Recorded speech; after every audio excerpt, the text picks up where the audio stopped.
I wonder if any of the students had a question for some of our Catholic worker folks. Anything?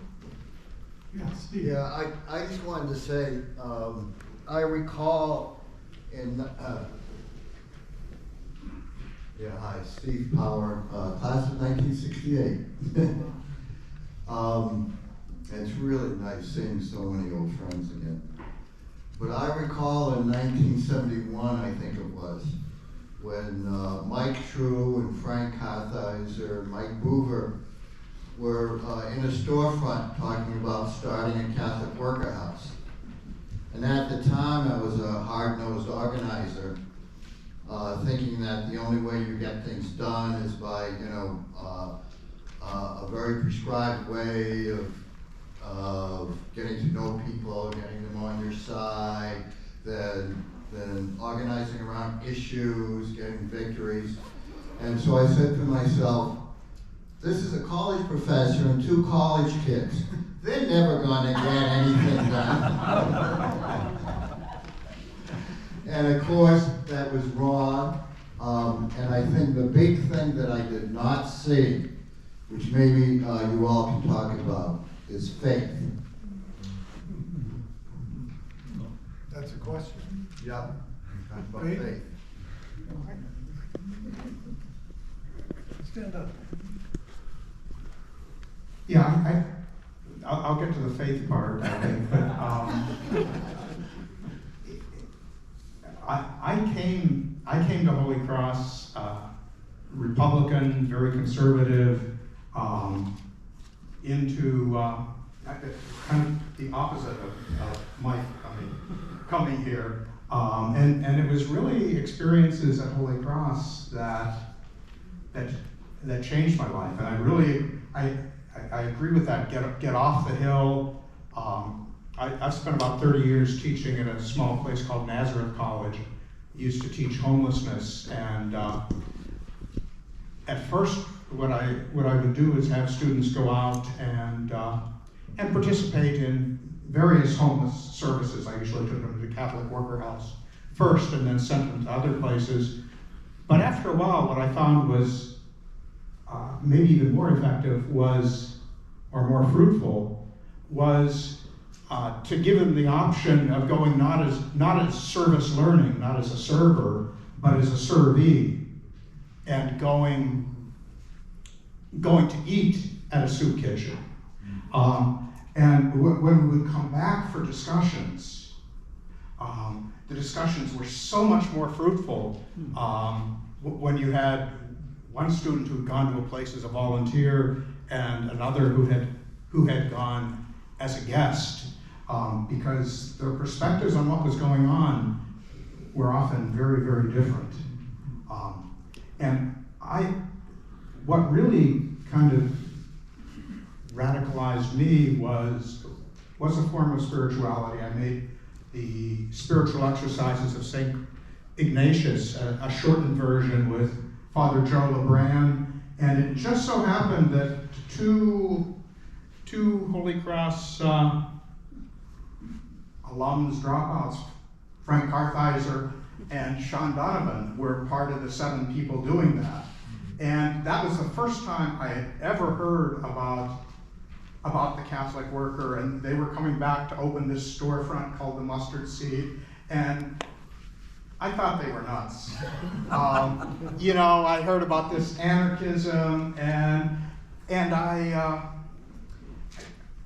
was in my senior year. I had more important things to do. I was going on to Cornell to get a master's in city planning. Well, 2 years of studying planning convinced me that anarchism was a pretty good alternative. And sometimes I like that notion of fruitfulness that Henri Nouwen used to talk about. And it's been a big comfort to me in my teaching because, sometimes things, when you're a student, things take a while to percolate. And ideas may seem crazy or outlandish now, but in the long run, you know, you may think in a few years, maybe there was something to that. It happened to me, and Could happen to well, you. yeah, well, that doesn't recommend much, but Actually, How about Fran. faith? Teresa, do you want to speak? Do you want to speak? Go ahead. You should speak. Okay. Well, I'm gonna say something in terms of my family and faith, because how I got to Holy Cross was my dad was a professor here, Frank Petrella, and my mother was a really incredible community activist person. And in terms of faith, I saw them as models for me and for others in the community. And I'm sort of not at a specific Catholic worker house or anything, but I was also a sports person. I came here playing sports and all, and one of them was softball, and I played shortstop, but I love short fielder. And if anybody knows what a short fielder does, you kind of go wherever you're needed. You zoom in, you plug up this hole or that hole, and in my family, I sort of took on that role. We had a couple of brothers that had illnesses, and I married my lovely husband over there, Walter, and he was very generous to let me take on those roles, and he did similar things in his family. But I remember after I ended up getting a master's at Assumption College in Religious Studies, another kind of impractical degree. But that's what where my interests were, and I always knew that my family was here, and I was a community type person, and you find the issues in your community and you try to work on those. And I just, after seeing all the things my mother did, she started a community center here, and she was involved in a million other committees, and so I started going around with her, and one of them was linking up with Frank. There was a commission called the Diocesan Peace and Justice Commission, and then it blended with Frank's commission called Urban Ministry. And through that, I met Scott and Claire, the Catholic worker. Mike and Diane Boover took me out to Agape, and then of course the Mustard Seed. And so I kind of feel like there's a place in addressing Holy Cross students. If you don't jump in all the way, there's also people that have commitments to other causes. And as I say, for my family, I spent the last 5 years of my folks' life staying with them. My husband was very understanding to make it easy for them so they could stay in their home. And that was very important to me. And another, again, faith-based thing, that's what you do. But if you're in the Catholic worker, the reason to form community is so that if you can do all that together. So nobody can do these things alone. And I think that's wherever you find that community. But this is a group that, as you can probably, by listening over the weekend, you'll see, it's just, as Scott said so well, it's just incredible. People are fun, and the things you do, if you don't worry so much about making a ton of money and things like that, if you do trust and have faith, you're gonna know that things are gonna work out. People will be there to support you. So, I mean, I'm looking back, I mean, I never had, my husband and I did some businesses, but it gave me a ton of freedom to do the things I really like to do, just to make enough money to get by, because we certainly don't have a lot. But it's enough, and that's what I think it is. So, and honestly, it is the faith question, as Steve said, and the Holy Cross community, I still feel such a big part of it. And I come here for all the things that they do to keep the education going and learn what's still going on and what's important to take part in. And so I think everybody can do that in their own communities in some way or another, unless if you're jumping all in, or if you want to be a short fielder like me. So however, best to do it. Thank you.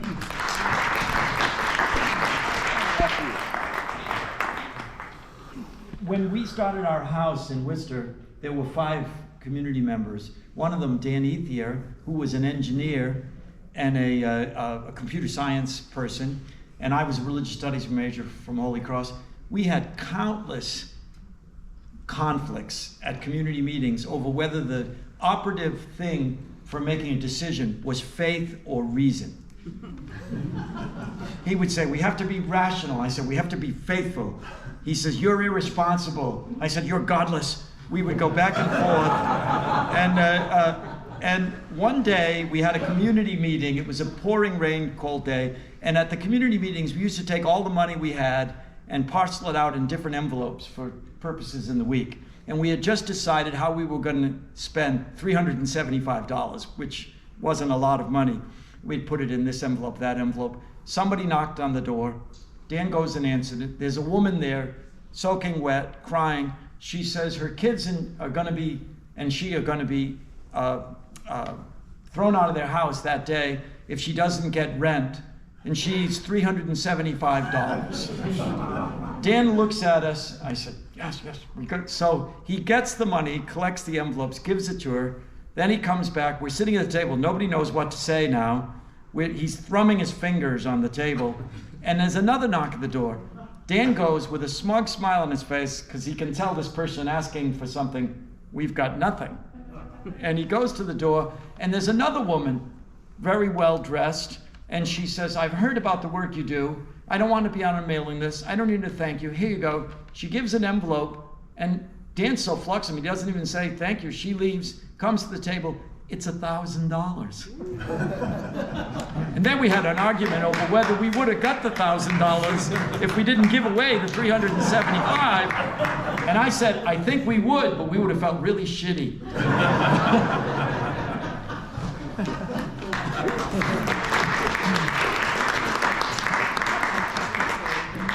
I'm probably the only student from Holy Cross who's been accused of having too much faith.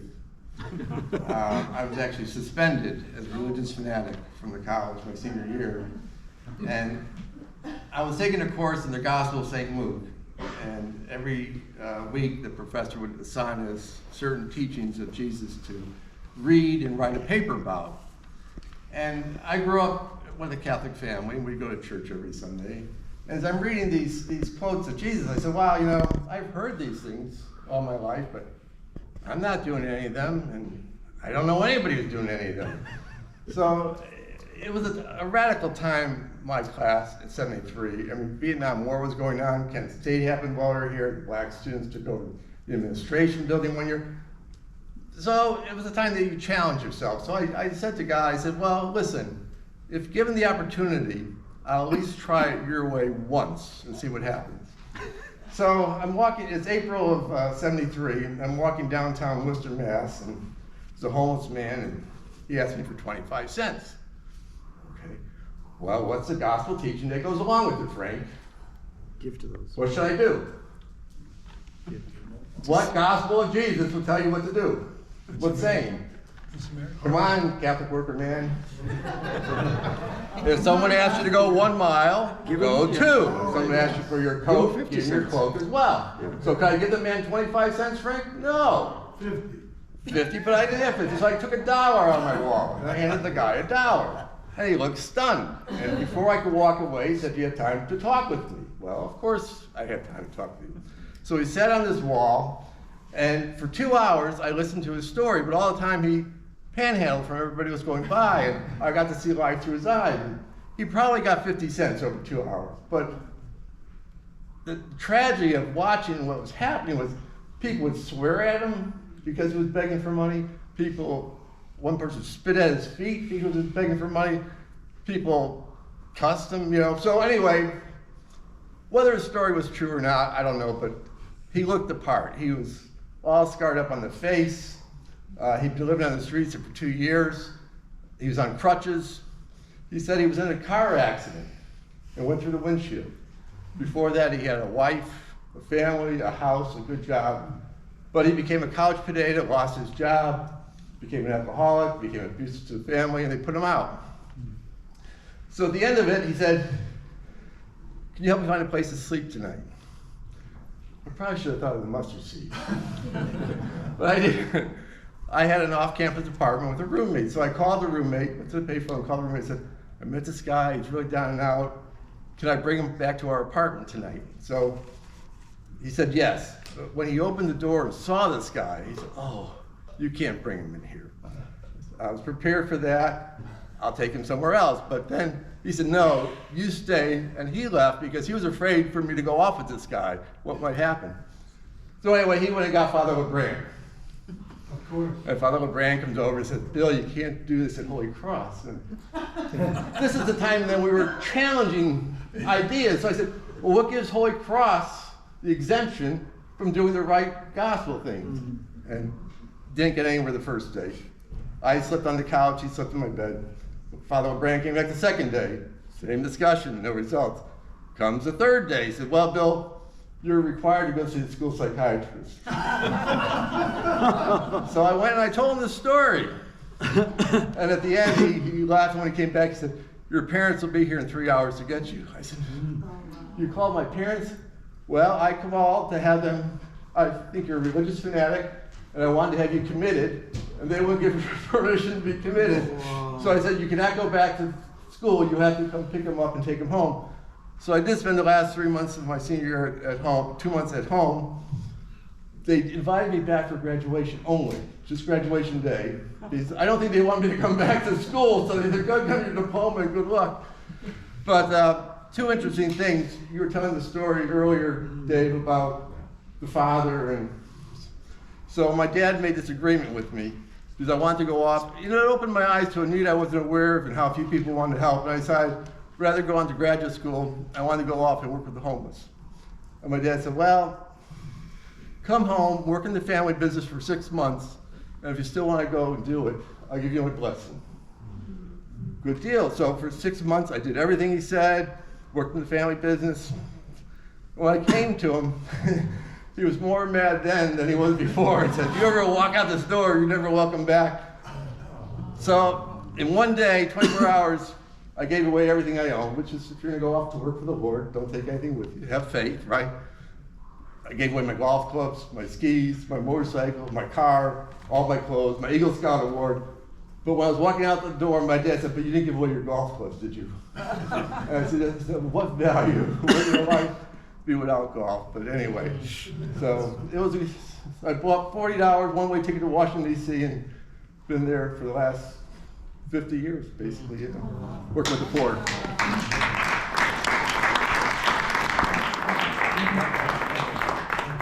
So the question of faith, I've struggled with my faith all of my life. I remember when I first came to Holy Cross, we had to go to Mass every day, and you checked in. And if you weren't there, there'd be a blank spot, and you'd be seeing the Dean of Men shortly after that. The other memory I have is on Monday after the weekend, the line stretching outside the chapel of people going to confession would be very, very long. There'd be 6 people hearing confessions, but they would all be lined up in front of one confessional. And that was Father Hart, that we have the center name for him. He was an easy one Our Father, one Hail Mary. But it was the same guys, and again it was guys, lined up every week on Monday morning. But I have struggled with my faith. And I'll just mention 3 things that hold me there. 3 things that hold me there. The first, I went to a class being taught by Mary Knoll in which they were having us read the documents of the Church of Vatican II, the encyclicals from Rerum Novarum. And I remember reading Pacem in Terris and thinking, does my church believe this? Does my church? I had never heard of this. I had heard of Rerum Novarum, but I had never heard of the depth of thinking and the sense of caring for others in a public way, the way the documents of the church. The second great influence, I've worked for Catholic Charities for 41 years. That might be, working for the church in New York might be a reason I've struggled with my faith. But one of the great privileges in my life is that we've had a program for people who were homeless that we've run for over 30 years. And the purpose of the program is for people to empower themselves, and they tell their stories. They tell their stories, and over the course of these 31 years, I have probably sat with 500 or 600 people who have suffered all of the struggles of drug addiction, of racism, of homelessness, of sexual abuse. And it has changed my heart. And I think of the word of Francis when he says, you might think you're a helper, but you're the one being helped. I think of the word of Francis of accompanying people who are struggling. It's almost like you turn around and you're walking with them. Many of the people that have gone through our program are now leading organizations and helping other homeless people in New York. When I became involved with homelessness in New York, it was less worse than it even is right now. And finally, Dorothy Day. I can't get out of my mind the sense that we find Christ in every human person, that we respect the dignity and the life of every person. And that means respect, it means justice, and it means love. Those things have been taught me. But I'm grateful because, let's say, those parts of my faith that have slipped away still left a residue so that I could be open to these beautiful things. It's not about me.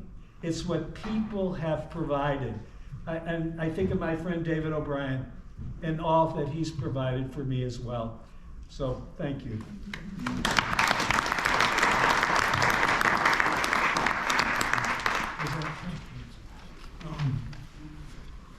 Another experience. Well, I have to share, I had a shared experience similar to yours, but I never let people know about it.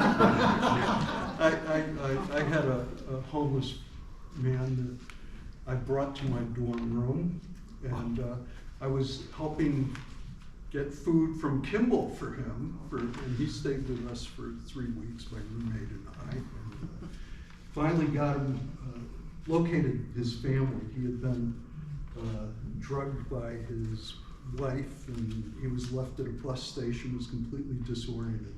But he stayed with us for 3 weeks, and I finally tracked down some relatives. And he was up in Fitchburg, so I brought him to his sister's house in Fitchburg.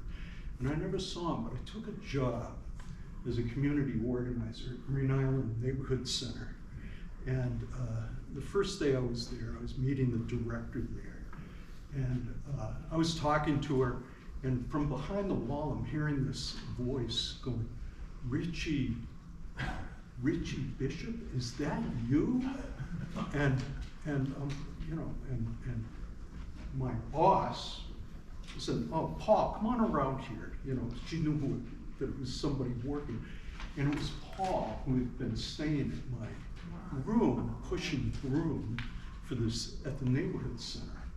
You know, and you know, I get this big hug from him, and Doris was the woman that was hiring me. She's like, how did you know this guy? You know, so I had the privilege of telling this story about having somebody in my room at Holy Cross here. Now, I don't know if I should be telling you that. I don't know if I should be going down and saying to Frank, you know, or somebody, or Michael down at the Mustard Seed, hey, do you need any help? We'll take some people in at our dorm rooms. So expunge that off a little bit. But anyway, I think the other thing is that for a faith point of view, it's the personalism. It's the relationships that you get from these folks. And in many ways, the faith that I've seen, even people that are just reading the Bible, not necessarily going to an institutional church, but have had a change in their faith. Very often, maybe with 12-step programs, but many of the Native American friends that I have in Missoula, it's amazing to see the conversion experiences that they've had. And in a lot of ways, I would say that they're the best spiritual directors that I've ever had in my life. And I've had a few. But their sense of faith, and then the sense of compassion that I get from them, the love the kids can give me when I go through a door or something, or them staying at our house in Stevensville, you know, it's profound. And I never anticipated it. It was sort of like, oh, well, the gospel said to do this. Why isn't the church doing this? But the gospel's saying that, you know. So it was sort of like maybe a pride thing on me, like, well, you're saying this, but you aren't really doing that, you know, and I'm gonna show you. But in the long run, I found out that it was the people.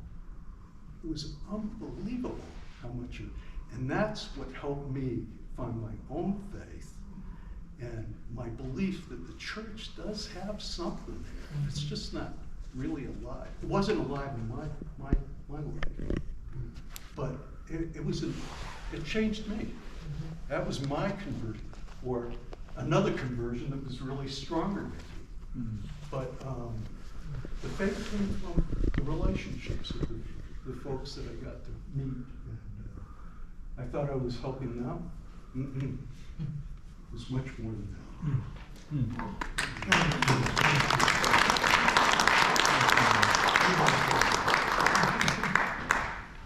Questions? There gotta be questions now.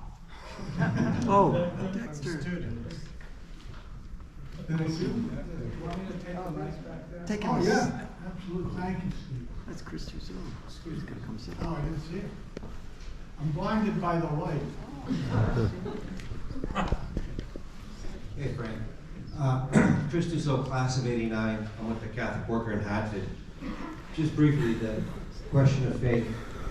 When I was a student here, I was assigned to write about Daniel Berrigan, a Jesuit priest that hopefully you students know about. And before Google, there was 411. And I dialed 411 and asked for his phone number and got it.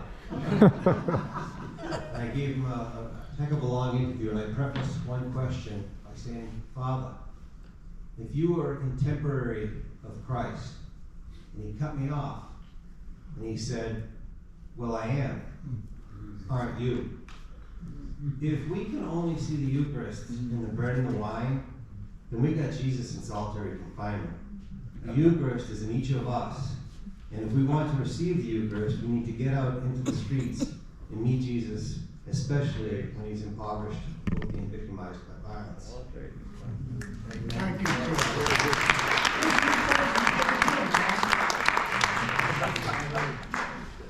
We saved the seat for you, Chris. Thanks.